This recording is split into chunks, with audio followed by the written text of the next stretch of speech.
That was so loud. Okay, so we can't be doing that. All right.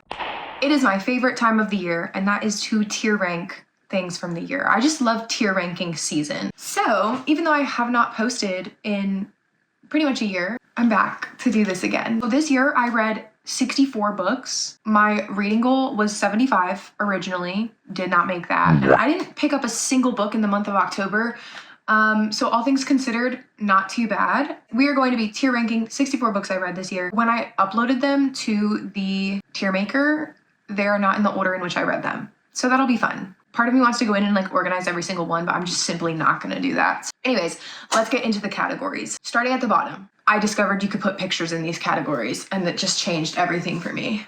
So we have the Plankton meme. These are for books that I hated. It's probably not gonna be a ton down here. And then this is the, was it crispy?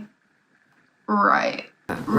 So I say that nonstop. It has literally never left my vernacular since I saw the video for the first time. It's kind of for books where it was just like, you know, Krispy Kreme. Was it crispy? No. Right. This book should have been really, really good, but was it? No. Right. It had some issues. It let me down in certain areas. And then this is my boyfriend's category. This is his favorite brain rot comment of this year, which is, who is this diva? These are books that they kind of like fall in the center for me. I enjoyed them more than I thought I would, but they're not the creme de la creme. We get to my top two categories, which is holding space for this. These books were some of my favorites of the year. I'm holding space for them, obviously. I didn't know that that was happening. My very, very top category. Give me 14 of them right now. I don't care. Just give me more. These, again, very few, are like my 6-star reads. I think that there's like 4 that are going in there. So we're gonna have a nice little bell curve like last year. Statistics always comes through correctly. The first thing on our list is Normal People by Sally Rooney. Had me in the first half, not gonna lie. I love the dynamic in the beginning, and then I feel like we lost the plot. I know that this is probably not a super popular opinion. Next, we get to my reread of A Good Girl's Guide to Murder. Although I love the series as a whole, the first book is not my favorite. This was my reread in preparation for the show. Next, we have 2 of the Heartstopper novels. I'm just gonna go ahead and kind of sort all of these at once. I think these are all gonna be a Who Is This Diva moment, except for the first and the most recent, because I think those were my favorite out of the series. Last year, I read the Once Upon a Broken Heart trilogy, which was amazing and I loved it. So I started Caraval this year. I'm gonna put this in, was it crispy? I was going into it with the expectation that it would be of the level of Once Upon a Broken Heart, and I just don't think it is. And I never completed the series. A Court of Thorns and Roses genuinely was pleasantly surprised by this first book. I think everyone says that it's like complete and utter garbage. So I went into it expecting it to be really bad, and it actually exceeded my expectations. Then we have A Court of Mist and Fury. We're holding space for that. My second favorite of the series. Court of Wings and Ruin. Who Is This Diva? A Court of Frost and Starlight. Honestly, I didn't not enjoy it. I liked seeing a little more of the characters and their personalities rather than the plot focus. It's just not at the level of everything else. So that's why it's going there. And then A Court of Silver Flames. Give me 14 of them right now. My first like 6-star that we're ranking here. Fight with the Wall. I love Nesta. You either understand her or you don't, and that's fine. We don't all have to agree. This story made me cry. I thought it was so beautiful. The friendship dynamics, not only like her emotional growth, but her physical growth. I would read an entire trilogy just on our 3 main girlies from that book. Next, we have Before the Coffee Gets Cold. I listened to this as an audiobook. I have the same opinion on this one as I do the first one. I know that this series is really loved, but for me, I feel like it is potentially lost in translation a little bit, but I wish that I was able to read it in the language that it was written in, because I feel this way with a lot of translated works, like lose a lot in translation. And speaking of that, I'm going to also add What You Were Looking For Is in the Library. This one had all of the issues that I had with the Before the Coffee Gets Cold series, except it was written worse, if that makes sense. I didn't really connect with any of the stories. I also think that Before the Coffee Gets Cold is just a more devastating, deeper novel. Honestly, I didn't even finish this book. Way less deep topics, really surface level lessons. The librarian that they go to, there was like a 2-page descriptor of her every single story, describing how she is so big, fat, and gross. And it's every single time for like 2 pages. I get it. She's big, fat, and gross. What are we doing? Are we absolutely dogging on this librarian? She's helping them. Moving on. We have One Dark Window and Two Twisted Crowns. This is honestly, who is this diva? The first one, I went into it and I loved it the amount that I expected to. And then Two Twisted Crowns, holding space for this. I just loved this series. I thought that the magic system was so unique and so different. I love gothic fantasies, and the whole concept of the nightmare was amazing, and I loved him as a character. I don't know, it was just so good, and it was the perfect length. Bring back duologies. There's no need to write so much. Most of the time the middle book's bad anyway. Also, on that note, I read Reckless this year. Middle book syndrome. Nothing happened. This could have been a duology. Not to mention the fact that the Barnes & Noble exclusive edition has a graphic design error. Don't get me started. Under the Whispering Door by TJ Klune. Not my favorite by him, but still good. Beach read, Emily Henry. This one teeters on give me 14 of them right now. There are 2 other Emily Henry books that I feel that I connect to more, and so I don't necessarily consider it 6 stars, but it is 5 stars. I finally decided to finish the Kingdom of the Wicked trilogy. Like, what the hell? The first one was great, and then everything after that, the middle and the last one, were just like, what happened? It was almost like how Gossip Girl, they went into season 1 and they did not know who Gossip Girl was. And so at the end of the show, they were just like, oh, who do we make Gossip Girl? That's what I felt about this book series. I felt like they just did not know where it was going, and then all of a sudden they were like, let's do this. We have Extraordinary, and it is a spin-off of Vicious and Vengeful, and I believe it takes place right after the events of Vicious.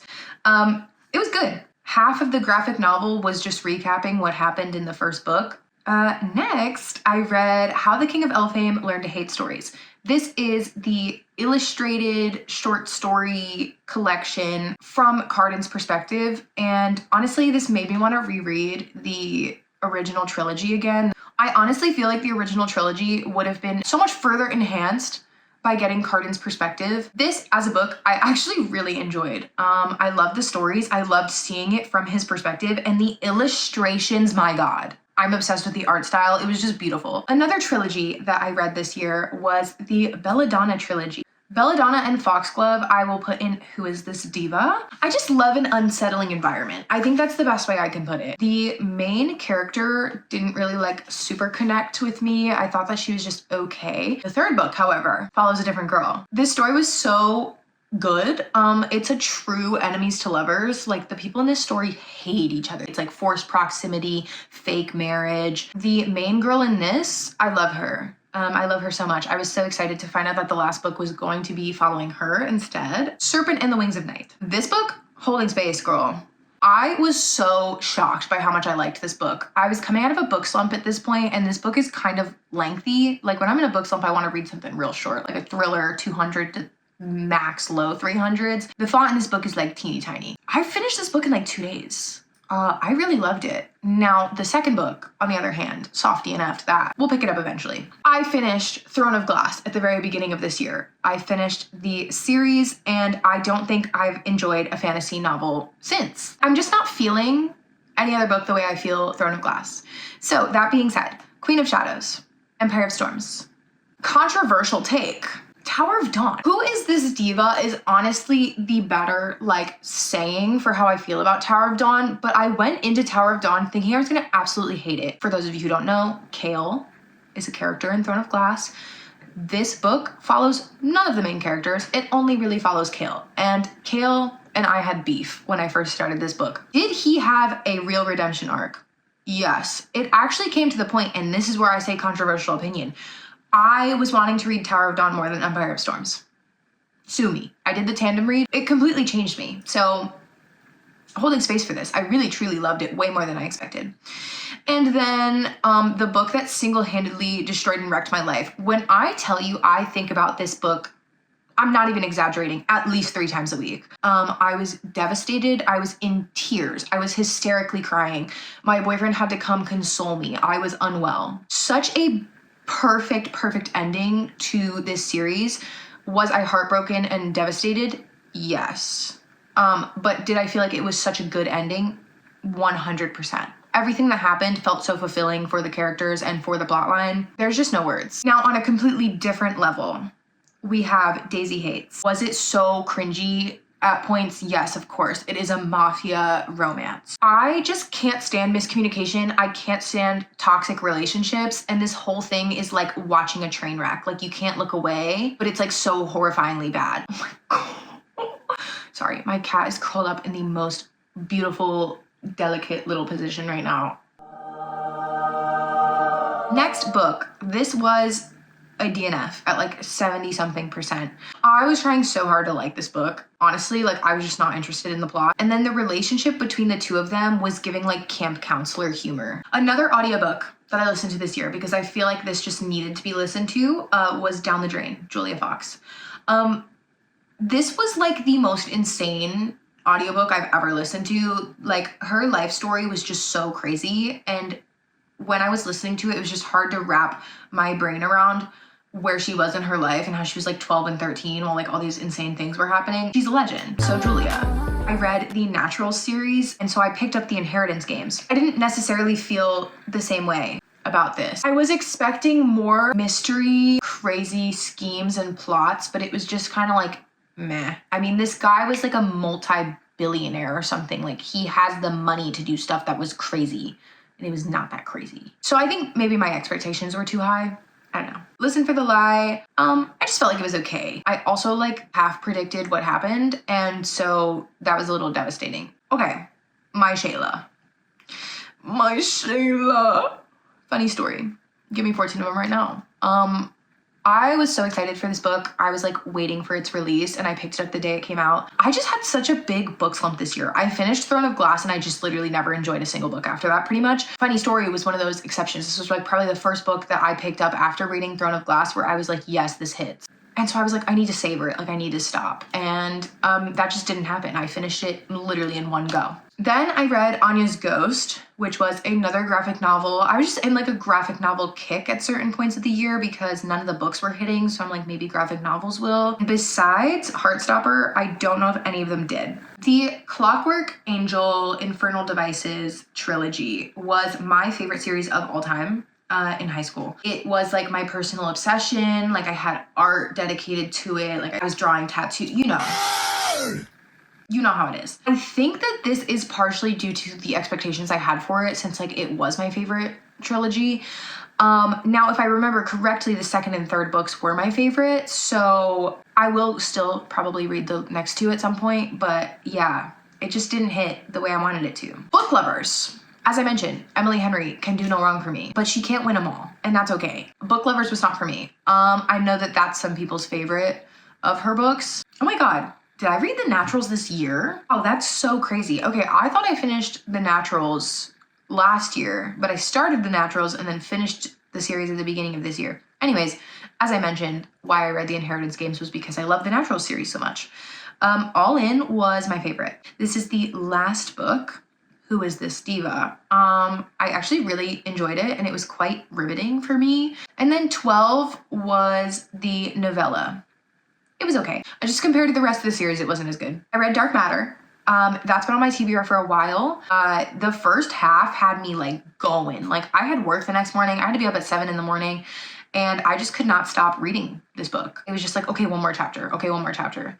And then next thing I knew, it was 2 in the morning. And then I went to work the next morning, and I hated my life. But it was just one of those books where I just like really didn't want to put it down. Betting on You. Listen, I just think I'm aging out of YA romance. I don't already like romance too much as is. And then when they're like 17, like it's just icky. Like I can't enjoy it. My younger brother is 19 now, and these characters were younger than him. So, it was just grody. I'm too old. Anyways, V.E. Schwab. I love her. I'm so excited for her new book coming out this year. So I read A Darker Shade of Magic. I really enjoyed this. One thing about a V.E. Schwab book is sometimes it can start off kind of slow, but she's like the queen of romantic world building. Like the way she writes, her prose is just so beautiful. And I'm gonna eat it up every time. I have yet to finish this trilogy, so that is on the TBR. Motherthing. I don't even know how you would describe it. I thought it was weird as hell, honestly. Anyways, my phone died. I only charged it up to 9%, so we gonna do this quick. Where did I leave off? Motherthing. Right. It was just one of those books where I was like, what the hell did I read? And did I even like it? Or was I just so confused the whole time that I just kept reading? I'm actually gonna put it in Was It Crispy? I didn't absolutely hate it. Okay, The Atlas 6. Ugh. God, I wish I liked this book more. I liked it up until the end. And then the way that ended, and then I saw what the series was going to go into. And then the third book came out and I looked at the reviews. And I was like, yeah, I'm not reading this. Starter villain. Nobody ever talks about this. This was such a good freaking read. If you like sci-fi, but not sci-fi like that's like super in depth, it's more just like a sci-fi kind of world. It is so silly. It is so funny. There are sentient cats and can translate dolphins through like a machine, and they're like bullies. They're mean as hell. The social commentary and the humor was just so good. I gave Anxious People a try because I had seen a lot of people talking about it. I don't know if his writing isn't for me or maybe just this book wasn't. I still want to read Beartown because I see so many people talking about it and it just has overwhelmingly positive reviews, but Anxious People just didn't do it for me. And some of the characters, I can't tell if it was intentional that they were so annoying. Like if they were supposed to be caricatures of who they were, that could have been intentional, but it just pissed me off. Sharp Object. This is my first Gillian Flynn novel. It had come to the point where I had gotten about halfway through and I was just like, I cannot force myself to read this any longer. So I Googled the summary of the rest of the book and I'm happy that I stopped where I did. The Invocations by Krystal Sutherland. House of Hollow is the book that last year that like kicked off me reading 51 books last year. And I ate this up. Like I thought it was so good. And like looking back on it, I actually didn't realize how much I had enjoyed it at the time because I still think about this book. I read You Must Not Missed. This in my Goodreads summary was the least shelved book that I had read this year. The concept of this was so freaking good and I loved it through the entire thing until the end, bro. The ending always ruins it for me. The end, I was just like, accountability for our actions. There were no consequences on anything that happened. Little disappointing. 5 survived. God, I didn't really like this book. Wow, my Was It Crispy category is racking up victims. The fact that it took place in 24 hours but was like 400 pages long, it just dragged for me. However, Reappearance of Rachel Price, I actually ate this book up. Like I destroyed this in one day. I stayed up until 3 in the morning because I just couldn't put it down. I just really liked the pacing was very, very good. The fact that you didn't know what was really actually happening or what had happened, it just had like a really interesting element and it kept me reading. Just for the Summer by Abby Jimenez. This book, it was good. It was cute. Justin as a love interest, I love him. I thought it was really cute, but it wasn't like my absolute favorite read of the year. So who was this diva? Butcher and Blackbird. I was so excited for the concept of this book. Serial killer romance. Hell yeah. The way that I cringed reading this book, like it just made me sick. The whole book was millennial cringe and it was so insta-lovey. They were serial killers, but the worst crime that they committed was like being as cringy as they were. We Used to Live Here. Horror, psychological thriller kind of vibes. I was so pleasantly surprised. Things do not creep me out. My creep out scale is very, very high. There were 2 or 3 chapters in this that genuinely like made me uneasy and that just does not happen. I was not going to holding space for this even though it was so close. Starling House. Was it crispy? It could have been better. I liked the atmosphere. I thought it was very good. The plot just didn't do it for me. The Book of Bill. God, I love Gravity Falls. I loved it. It was more adult themed and the humor was just as good. I mean, Gravity Falls as a show, even to this day, I still think is hilarious. Don't Let the Forest In. So I picked it up. I didn't really know that much about it, but overall I enjoyed it. The pacing was good. I loved, again, books with drawings. Normalize pictures in books. All of Olivia Blake's books have pictures in them, like in between each chapter. I love that. A big element of this is that this kid draws like really creepy, like nightmarish drawings. Oh my God. Seeing them on the page, fantastic, amazing. Okay, Graveyard Shift by ML Rio. By the time I had made it to the point where I felt the plot was going somewhere, I finished the book. Nothing happened. Crimson Moth. This is also Heartless Hunter, but I got the Fairy Loot version, which is so stunning and gorgeous and amazing. So Fairy Loot is a British company, so it's the British title. Who is this diva? Like, I was genuinely surprised by how much I liked this book. A lot of Fairy Loot's picks are like not it for me. I loved the vibes. I loved the magic in this and our character's intelligence and like her way around the system. It would have been holding space for this. However, I predicted the ending. The plot points leading up to it were almost too obvious. Like, it was really hard to miss.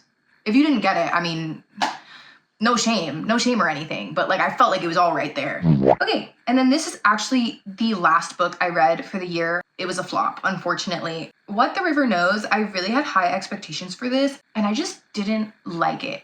I think my biggest qualm for this book was the pacing. They're like investigating like dig sites and stuff and like, oh, whatever.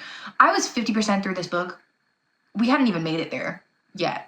Like, she arrived in Egypt in the first chapter, but we had not made it to the start of the plot. We were 50% through. Anyways, that was the 64 books that I read this year. Overall, compared to last year, I feel like I had a way worse reading year this year. I was in a reading slump for like 25% of the year, maybe 30, like if not more than that, just because life was crazy. But I am so excited for so many releases coming up this year. I plan to reread The Hunger Games because Hey Mitch's book is coming out. Onyx Storm is coming out in just a couple weeks. I pray to God that it doesn't disappoint me like Iron Flame did, but I'm holding out hope. Like, I feel like this is gonna be better. We have a new V. Schwab book. We have a new Emily Henry book. Like, I feel like this year is gonna do it for me. I've made my goal once again, 75 books, and I feel that this year we are going to do that. If I post nothing else on this channel, check back in a year and there will be another tier ranking video. Anyways, thanks for watching my tier ranking video. See you soon. Maybe see you in a year. Bye.